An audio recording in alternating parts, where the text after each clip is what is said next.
All right, let's talk about George Kittle and the 49ers going up against the Chiefs defense. I'm interested in how this could work. Because for one thing, looking up numbers for the Chiefs defense, they've actually been very good against tight ends this season.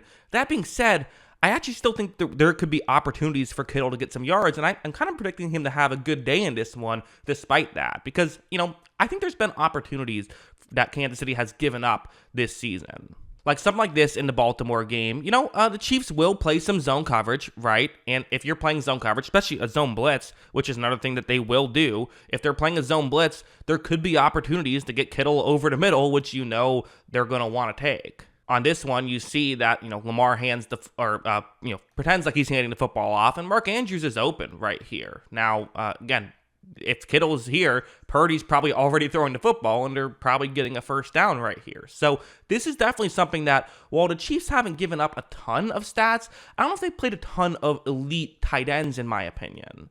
Like here, Lamar doesn't make the throw. Not exactly sure why, but decides not to. So, that's part of why it didn't hurt them there. But definitely there could be opportunities here for the San Francisco 49ers. And again, I bring up the, lack of playing the elite tight ends. They played some good ones this season, but I don't know if they played a single guy who I'm like, unless I'm just blanking on someone. I mean, they played, Sam Laporta week 1, but that was literally Sam Laporta's first, NFL game. So, they played some good tight ends, but they haven't played a George Kittle caliber tight end. Granted, there's only a couple guys you would even argue are George Kittle caliber tight ends. I think Andrews, when healthy, is one of those guys, but again, he was coming back from injury. How fair is it to say here? I don't know.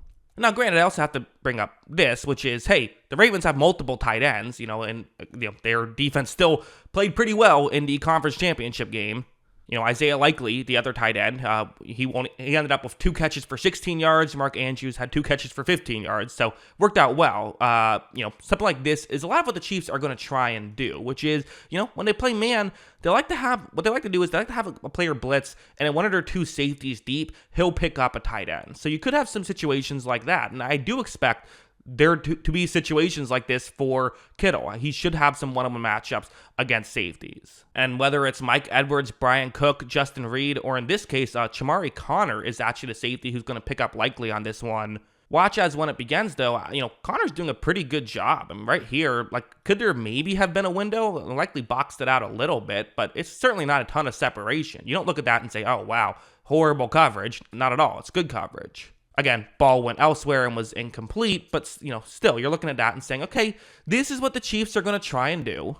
And for the 49ers, I do think that, again, it's George Kittle, right? It's not a disrespect to the Chiefs players. They absolutely can make stuff happen. They're pretty good at this, but it's George Kittle. Watch this one. I mean, Baltimore is, again, I don't know why I'm picking on Baltimore here. I just realized I'm using them as the example in both of these videos, both of these, sides of the ball. So, not sure exactly what that's about, but hey, the Ravens won this game. But in this game, Kittle still had a good game.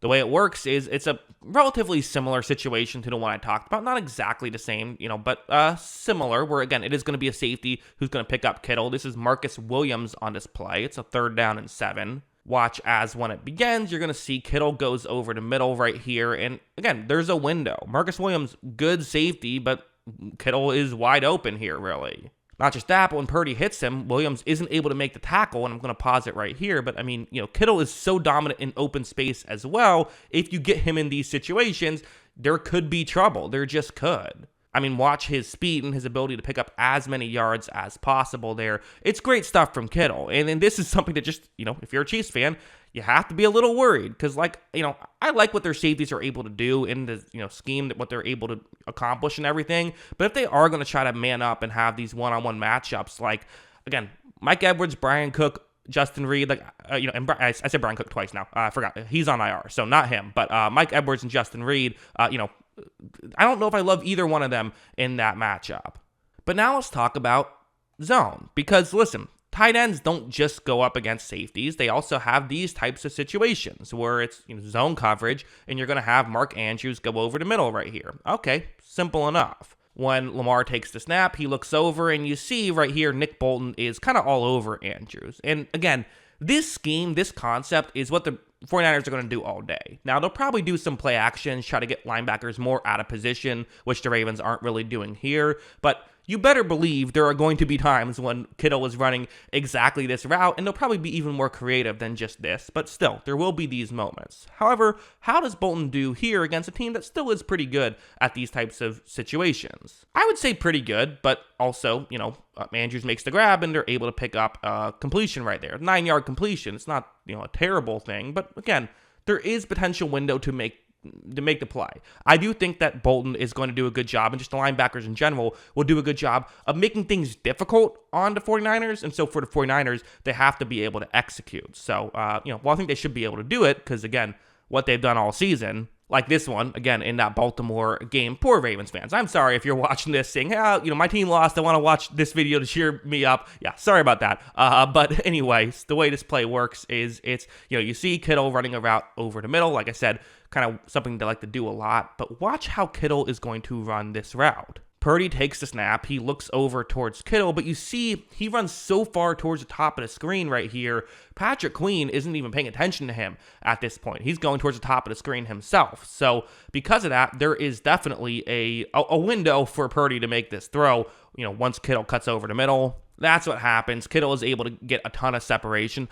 I don't know if you're going to get that much separation consistently against Kansas City, but again, the 49ers are so good at these over-the-middle plays. The Chiefs will sometimes kind of leave open that spot, and they've been very good at defending it against the good tight ends that they've played. They have been very good at it. Like, their safeties have been very good at coming in and being able to defend against Isaiah Likely. But you know what? Isaiah Likely isn't George Kittle. I like Isaiah Likely a lot, but Kittle is a different kind of animal, and so because of that, I do think that they're going to have their work cut out for them, and they might have to change things up a little bit. But again, what makes the 49ers so difficult is if you try to put you can't put a corner on Kittle, right? Because there's Deebo Samuel and Brandon Ayuk to worry about. So you kind of have to do this. And for the Chiefs, they're going to have to hope one of their safeties steps up, I think. I do think that for me, if I'm looking at this from the 49ers perspective, they need someone like Kittle to step up. They can't have him just come in and play well. They need him to really step up. I think Kittle basically needs to have at least 75 yards. That would be my number. I don't know if you need to have an 120-yard monster day, but I think you need at least 75 yards from Kittle to stand a chance in this one. He has to have a big day. A lot of stuff is going to run through him, and I think he will have a good day. So my final predictions chart thing, again, don't take this too seriously. It's mostly just for fun. But, the way this works is every video I make, I'm giving one team an advantage in one way or the other, plus or minus 5. So for George Kittle in this video, I am viewing it as a +4 advantage in terms of matchup. I do think that there could be some opportunities, and I just think George Kittle's really good in general and kind of, is a matchup advantage against most teams, but especially in this situation, I think that it could go very well. I can't go full +5 like I did with Travis Kelce on the other side, because I do think the Chiefs do some nice things over the middle, but I think that I am trusting Kittle a little bit to be able to win just scheme-wise. This is kind of a scheme that he's dominated against over the course of his career, and I don't see why it would change in the Super Bowl. So, yeah, definitely, I think look out for George Kittle if you're a Chiefs fan or 49ers fan. Should be interesting. But, yeah, those are my thoughts on all of this. What are your thoughts? Let me know in the comments below. Always love hearing from y'all. And, of course, as always, thanks for watching.